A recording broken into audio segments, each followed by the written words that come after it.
Her belly, round and full beneath the worn calico, was a death sentence to her hopes in Redemption Creek.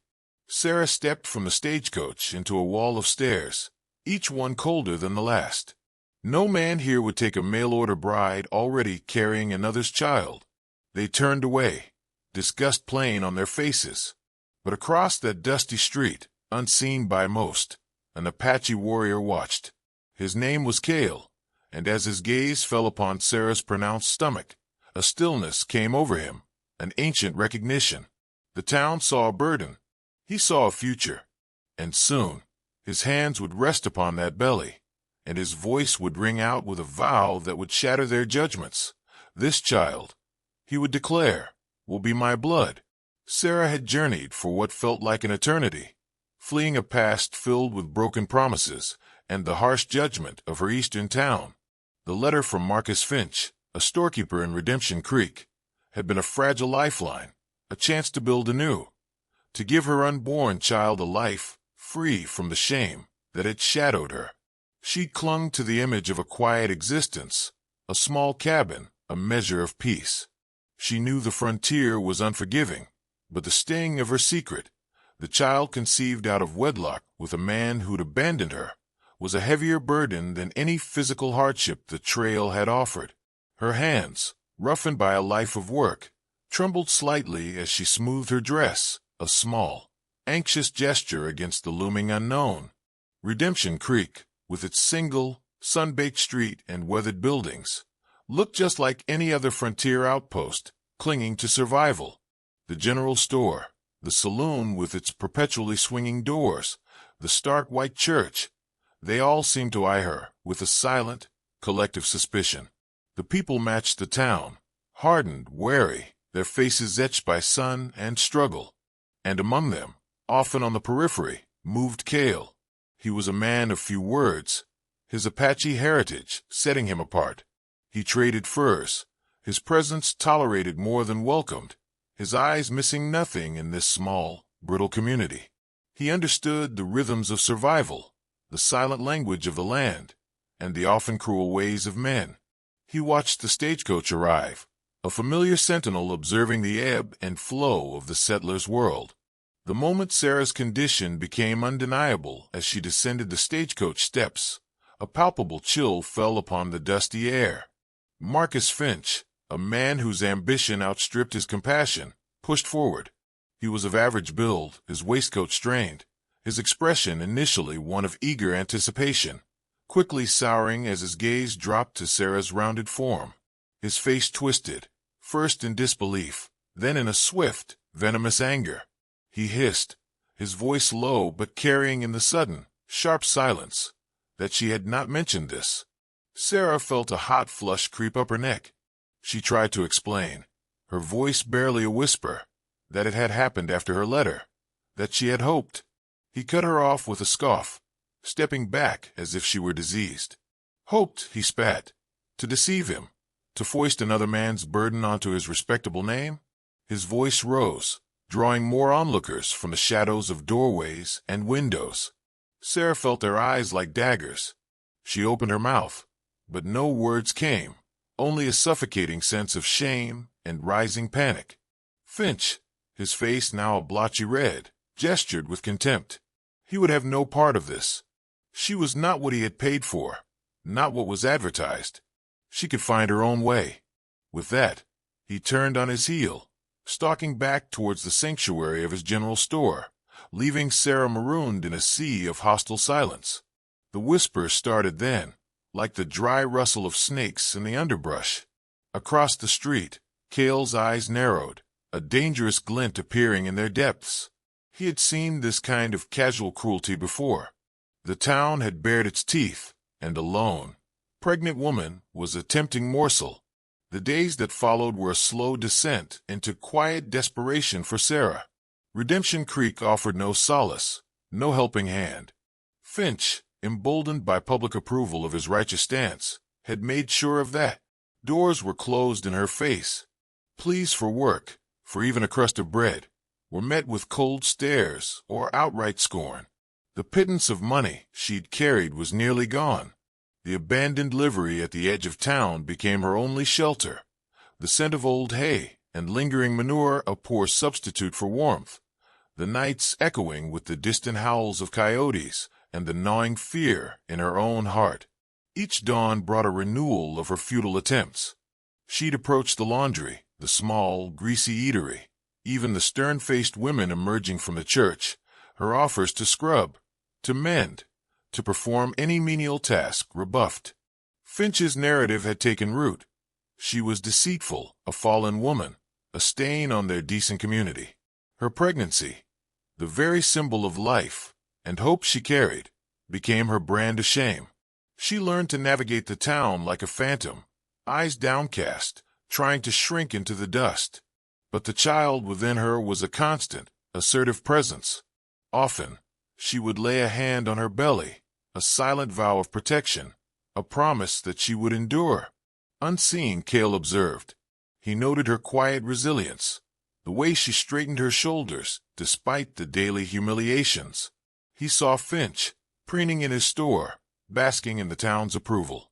Kael recognized the scent of fear clinging to Sarah, but beneath it, he sensed a core of iron, a spirit as tenacious as the desert wildflowers that bloomed against all odds.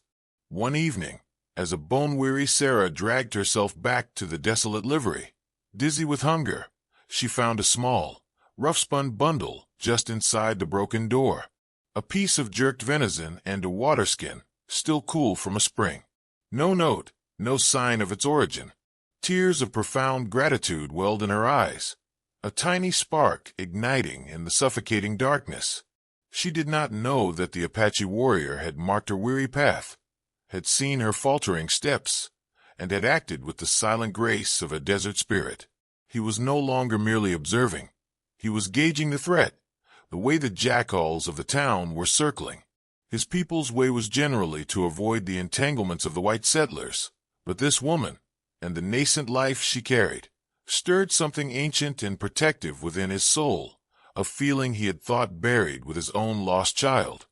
Marcus Finch, however, was a man whose vanity, once pricked, festered like an untended wound.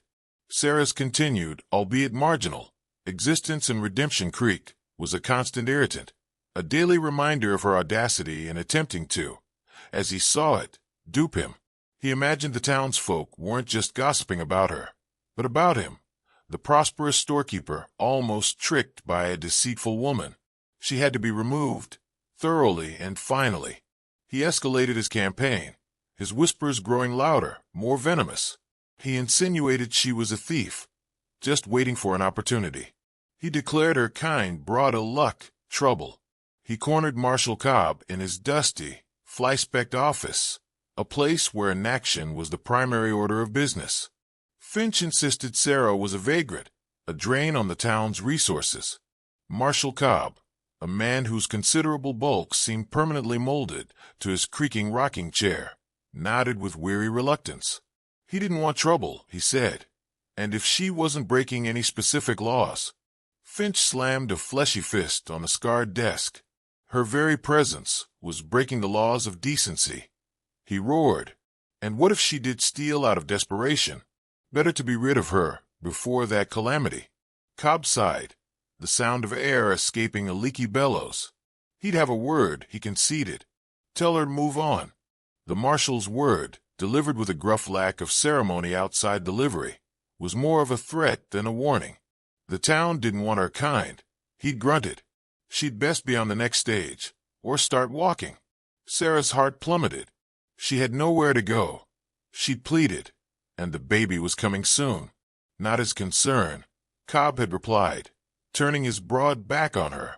The ultimatum hung in the air, thick and suffocating. The townsfolk, taking their cue from Finch and the marshal, grew bolder in their hostility. A sharp stone narrowly missed her head one evening as she drew water from the communal well.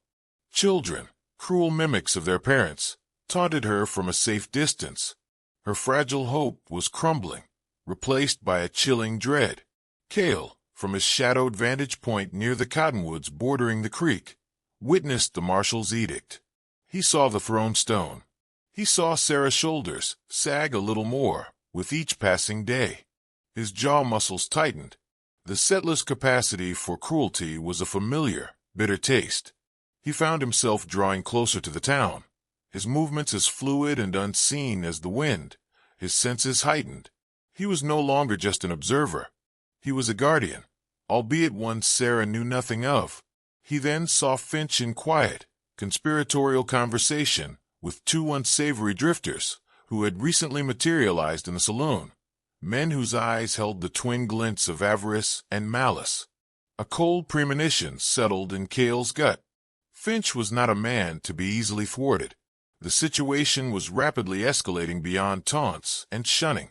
Finch, his patience worn thin by Sarah's stubborn presence and the marshal's ineffectual dawdling, resolved to take more decisive, albeit indirect, action. His reputation in Redemption Creek was paramount. He couldn't be seen to dirty his own hands. The two drifters, a lanky, scarred man named Boone and his squat, brutish companion Cutter, were precisely the instruments he required. A few silver coins, slipped into their eager palms in the dim back room of the saloon, was all it took to secure their services. The scheme was brutally simple. Frighten Sarah so thoroughly she would flee into the unforgiving wilderness, where the elements would likely resolve Finch's problem permanently. Or, if she proved unexpectedly resistant, they were to contrive a situation where she appeared to be caught stealing from his store that would give Marshal Cobb the undeniable justification to either incarcerate her or run her out of town with the full, violent backing of outraged citizenry. One starless, oppressive night, as Sarah huddled in the decaying livery, seeking meager warmth from her own breath, a sudden sound ripped her from a fitful sleep. The groan of the ancient door, followed by a low, guttural chuckle. Two hulking silhouettes blotted out the faint light from the doorway. Boone and Cutter. Boone's voice, a gravelly rasp, inquired as to what they had there. A little lost lamb, was she? Sarah scrambled backwards, her breath catching in her throat, her heart pounding a frantic rhythm against her ribs. She asked what they wanted. Cutter, his small eyes glittering with malice, informed her that Mr. Finch was not pleased she was still lingering. He reckoned it was time she moved on, far, far away. Sarah whispered that she had no money for the stage, her hand instinctively moving to shield her precious belly. Boone let out a harsh laugh. She wouldn't need a stage where she was going, he sneered, taking a slow, menacing step closer. Or perhaps, he added, his voice dropping to a suggestive leer, she just needed a little persuasion. Raw panic, cold and sharp, pierced through Sarah. These men were not here to merely threaten. She saw the cruel intent in their eyes, the anticipation of violence. Her gaze darted around the gloomy confines of the livery, desperate for an escape route, a weapon, anything. The place offered only deeper shadows and the cloying scent of decay. Just as Boone's grimy hand reached for her arm, a darker shadow detached itself from the inky blackness in the livery's far corner. Kael moved with the absolute silence of the night itself. One moment, he was an unseen presence. The next, he stood between Sarah and the two thugs, a sturdy fighting stick materializing in his hand as if from thin air. Boone and Cutter froze, their expressions a mixture of shock and animal surprise. They hadn't sensed him, hadn't seen him. Kael's voice, when he spoke, was a low, dangerous rumble, like stones shifting in a riverbed. This woman, he stated, was not to be harmed. Boone, recovering a fraction of his bluster, fumbled for the rusty pistol tucked into his belt. He warned the engine to stay out of it, that this was not his affair. Kael did not flinch. His eyes, luminous and fierce in the dim light, remained locked on Boone. What followed was a blur of swift, brutal efficiency. Kael's stick became a living thing, a whirlwind of motion. A sharp, sickening crack echoed in the small space, and Boone shrieked, his hand falling limp, his fingers grotesquely angled. Cutter, witnessing his companion's instant incapacitation, let out a bellow of rage and charged, a long knife flashing. Kael sidestepped the clumsy lunge with fluid grace, his stick a blur as it connected with a dull thud against Cutter's temple. The larger man crumpled to the dirt floor without a sound, It was over in mere heartbeats. Boone was on his knees, cradling his shattered hand, whimpering in pain. Cutter lay still, a dark stain slowly spreading beneath his head. Sarah stared breathless at the Apache warrior who stood over the fallen man, his chest rising and falling in a steady rhythm, his expression a mask of cold, implacable fury. He had saved her. He turned his intense gaze towards her, and for the first time, she saw not just a fearsome warrior, but something akin to a protector. Yet Kael knew this was merely a skirmish, not the end of the battle. Finch, like a cornered coyote, would only become more dangerous. He looked at Sarah. Then his gaze dropped to her belly. A decision, one that had been slowly coalescing in the depths of his spirit, now solidified with the certainty of granite. The following morning, whispers of the drifter's brutal thrashing circulated through Redemption Creek with the speed of a prairie fire. No one could say for certain who was responsible, only that Boone and Cutter had been discovered outside the saloon, moaning and broken, their swagger utterly extinguished. Finch was apoplectic. His carefully laid plan was in ruins, his hired enforcers humiliated. He felt, with a chilling certainty, that Sarah was somehow at the nucleus of this, even if he lacked concrete proof. His animosity towards her, now alloyed with a new, unsettling fear of some unseen, powerful protector, festered into a potent venom. He would not be made a fool in his own town. He resolved to force a public confrontation. He quickly assembled a small, volatile contingent of the town's more self-righteous and easily inflamed citizens, men and women quick to cast judgment and eager for a spectacle. From the steps of his general store, he thundered that this woman had brought nothing but trouble and violence. She defied the decent folk of Redemption Creek, he proclaimed, and for the good of all, she must be driven out. A crowd, smelling blood, began to gather, their faces grim, their mood turning ugly. Marshal Cobb hovered nearby, his expression one of acute discomfort, yet clearly unwilling to challenge Finch and the rising tide of mob sentiment. They advanced on the livery, a grim, determined procession. Sarah heard their approaching clamor. Peeking through a narrow crack in the livery's decaying wooden wall, she saw the angry faces, heard Finch's incendiary accusations. A cold dread seeped into her bones. There was no escape now, nowhere to hide. She clutched her belly, tears of despair tracing paths through the dust on her cheeks. This, she thought, was the end. The heavy, dilapidated doors of the livery were wrenched open, harsh sunlight flooding the dim interior, silhouetting the menacing figures of the crowd. Finch strode forward, a sneer of triumph twisting his lips. Her time was up, he declared, calling her a harlot. She was to get out of Redemption Creek, or they would drag her out. Sarah stood frozen, her back pressed against a rotten stall. She felt the life within her stir, a tiny, insistent flutter against her palm, and from some deep, primal wellspring, a desperate courage surged. She had done nothing wrong, she managed to say, her voice trembling but surprisingly clear. Nothing wrong, Finch scoffed, his laughter harsh and dismissive. Her very presence here, he insisted, was an offense. He gestured to two particularly burly men at his side, ordering them to take her. The men began to move forward. Sarah closed her eyes, bracing herself for the inevitable assault. Then, a voice sliced through the charged atmosphere, calm yet imbued with an undeniable, arresting authority. Stop! Every head in the crowd swiveled. Kael stood at the edge of the gathering, having approached with the preternatural silence that was his trademark. He walked forward with unhurried deliberation, the townsfolk parting before him as if a current pushed them aside. He came to a halt directly in front of Finch, his gaze like chips of black ice. Finch, momentarily nonplussed, puffed out his chest in a show of bravado. This was town business, warrior. He blustered. It did not concern him. Kael's eyes remained locked on Finch, but his words were for all to hear. This woman, he stated, is under my protection. A collective murmur rippled through the crowd, disbelief, a new current of fear, confusion.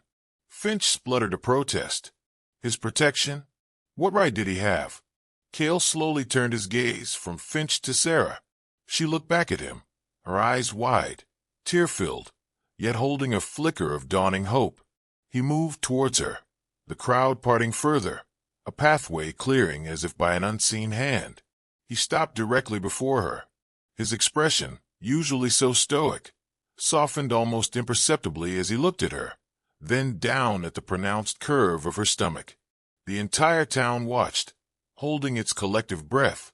He reached out, his calloused, strong hands that knew both the hunt and the healing arts of his people, came to rest gently, reverently, on her pregnant belly. Sarah flinched for a mere instant, a lifetime of fear and mistrust warring with a new, inexplicable sensation. Then, feeling an unexpected warmth, a profound and overwhelming sense of safety she had not experienced in what felt like a lifetime, she stilled beneath his touch. Kael looked up, his gaze sweeping over the stunned faces of Finch and the assembled townsfolk. His voice, when he spoke again, was imbued with a solemn, resonant power that silenced every whisper, every shuffling foot, every indrawn breath. "This child," he declared, his hands firm and protective on her belly, "this child she carries will be my blood, my kin. An attack on her, or on this child, is an attack on me, and on my ancestors." The collective gasp that escaped the crowd was sharp, audible. No one had foreseen this. The fierce, solitary Apache warrior, claiming a white settler's unborn child as his own bloodline? It was beyond comprehension, a shocking, world-altering pronouncement. Sarah stared at him, tears momentarily forgotten, an expression of profound awe dawning on her face. In that single, transformative moment, with his hands anchoring her to a new reality, she felt a connection, a power, a sacred promise that transcended mere words. He was not just offering protection. He was offering a place, a belonging, a vow as unbreakable as the mountains. The world, for Sarah, had just irrevocably shifted on its axis. A stunned, almost sacred silence enveloped Redemption Creek. Finch's jaw hung agape, his face a contorted mask of disbelief rapidly curdling into impotent fury. The townsfolk stared, their gazes flitting between Kael, Sarah, and back to Kael, as if trying to process a vision that defied all known laws of their narrow world. An Apache warrior, laying claim to a white woman's unborn child? It shattered their every prejudice, their every understanding. Finch finally choked out the words, his blood. He accused Kael of being mad, trying to dismiss Sarah as a common. Kael's head snapped towards Finch, his eyes blazing with a sudden, terrifying fire that made the portly storekeeper physically recoil. He advised Finch to choose his next words with extreme care, for they might well be his last. The unspoken threat hung in the air, heavy and charged, silencing even the prairie wind. A few of the more aggressive men in the crowd, who had been eager participants in Finch's righteous indignation, shifted uneasily but still held their ground. One, a hulking blacksmith named Gruber, his arms like knotted oak branches, grumbled that Kael couldn't just claim her, that she was one of theirs to deal with. Kael slowly turned his head, his gaze sweeping over Gruber, then the others. He uttered no word, yet his very presence, his unyielding stance, was a silent, formidable challenge. He was but one man against many, yet no one dared to make a move. They had all grown up on tales of Apache fighting skill, of their legendary ferocity and unwavering resilience. Now, looking at Kael as he stood, a bulwark of defiance with the pregnant woman sheltered almost behind him, those tales sprang to terrifying life. His quietude was not passivity. It was the coiled stillness of a diamondback rattlesnake, poised to strike. Another man muttered that it was not right, but his voice lacked any true conviction. The mob's earlier certainty was visibly fracturing, eroding under the weight of a primal, unfamiliar fear. Kael then did something entirely unexpected. Keeping one hand protectively near Sarah's belly, he reached with the other to the worn leather sheath at his hip, not for a knife, as some tensed onlookers might have expected, but for a small, intricately carved wooden token. He held it aloft for all to see. It was a simple, poignant carving of a young eagle, its wings just beginning to unfurl. "His son," Kael said, his voice softer now, imbued with a profound, aching sorrow that resonated even with the hostile assembly, "was to carry this. He had been taken by the white man's coughing sickness before he had seen his 5th summer. The spirits," Kael continued, "had been silent for many long winters, but they had shown him a sign. This child," he declared, his gaze returning to Sarah's belly, "this child is a new beginning, a debt owed to the future, a life to protect when another precious life had been unjustly lost." His words, raw and intensely personal, stripped away the fearsome veneer of the warrior, revealing a fleeting, heartbreaking glimpse of the grieving father beneath. It did not diminish his dangerous aura, but it lent an undeniable, almost sacred gravity to his claim. Finch, witnessing his control over the crowd evaporating like morning mist, made one last, desperate appeal. He shrieked for Marshal Cobb, demanding to know if he would allow this savage to dictate terms to them. He implored the marshal to arrest Kael, to run them both out of town. Marshal Cobb, who had been attempting to melt into the dusty background, shuffled his feet with agonizing slowness. He looked at Kael, at the unwavering, almost hypnotic intensity in the warrior's eyes, and then at the now thoroughly cowed and uncertain faces in the crowd. He knew, with the unerring instinct of a man who prioritized self-preservation, which way the wind was blowing. He also knew the stark limitations of his own authority against such a force. He told Finch, his voice lacking any real conviction, that the man had not broken any laws. He was just, Cobb stammered, stating an intent. An intent, Finch shrieked, beside himself with rage. He accused Kael of threatening them all. Kael took a single, deliberate step forward, directly towards Finch. It was not a rush, but the measured, inexorable advance of a predator. Finch stumbled backward, nearly tripping over his own feet. Kael stated, his voice dropping back to that dangerous, bone-chilling calm, that he had made no threat. He had made a promise. If they harmed her, or the child she carried, they would learn the true meaning of Apache grief. They would learn, he vowed, that some blood ties are thicker than water, and some are forged in the very spirit of the land. He did not need to raise his voice. The absolute conviction in his words, the palpable weight of his past sorrow, and the undeniable promise of swift, terrible retribution were more than enough. The men who moments before had been eager to lay hands on Sarah now studiously avoided Kael's gaze. The women whispered amongst themselves, some with lingering fear, others with a dawning, grudging, and utterly astonished respect. Sarah, watching Kael, felt an overwhelming tidal wave of emotion, gratitude so profound it left her breathless, awe at his courage, and a strange, burgeoning trust that felt as solid as the earth beneath her feet. This warrior, this near stranger, had not only saved her from certain ruin, but had given her unborn child a name, a lineage, a protector whose spirit seemed as vast and untamed as the frontier itself. Her hand instinctively covered his where it rested on her belly, a silent acceptance, a profound bond forged in the crucible of public scorn and unexpected, miraculous salvation. The fight for Redemption Creek was over. The fight for their shared future had just irrevocably begun. The crowd began to melt away, muttering amongst themselves, casting nervous, furtive glances back at the unlikely tableau, still framed in the livery doorway. The stoic Apache warrior, the visibly pregnant white woman, and the invisible yet profoundly present child, who now bound them. Finch, his face a mottled purple with apoplectic rage and profound humiliation, sputtered a few more incoherent, choked threats before turning on his heel and storming back to the sanctuary of his store, the violent slam of his door echoing his utter defeat. Marshal Cobb, seizing the opportunity, made a hasty and undignified retreat, eager to be anywhere else. Kael waited, motionless, until the last of them had dispersed, until the dust settled and a fragile quiet returned. He then turned to Sarah, his expression softening with an almost imperceptible tenderness as he looked into her tear-streaked, but newly resolute face. He told her simply that she was safe now, that they would not trouble her further here. Sarah nodded, unable to force words past the immense lump in her throat. Language felt utterly inadequate to convey the magnitude of what he had done for her. Kael then spoke again, his voice gentle, telling her to come. This, he said, was no place for her, or for the child.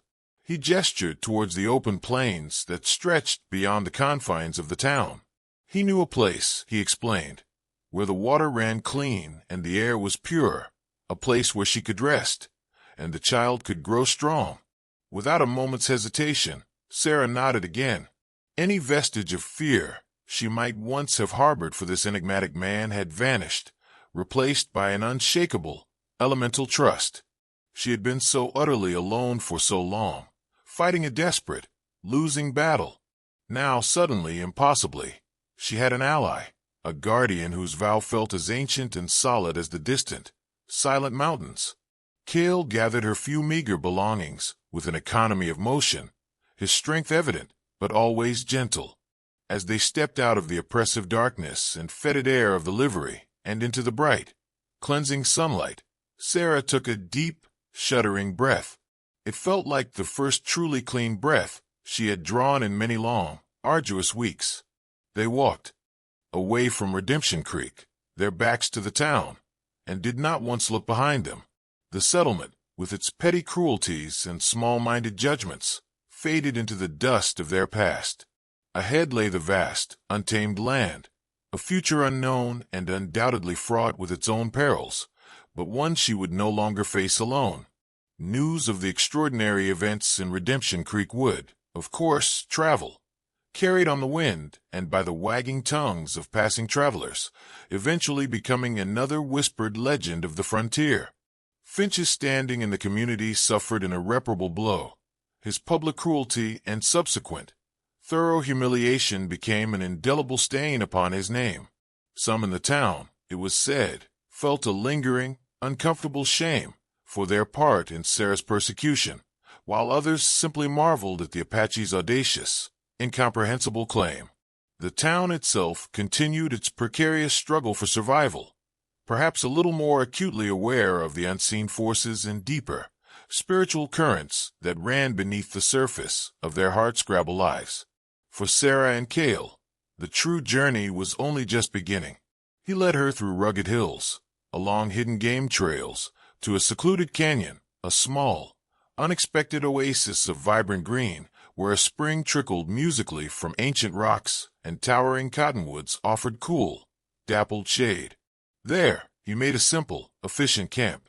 In the days and weeks that followed, a quiet, profound understanding blossomed between them, unspoken yet deeply felt. He taught her the secrets of the land, the names of the plants that healed, and the subtle signs that warned of approaching danger.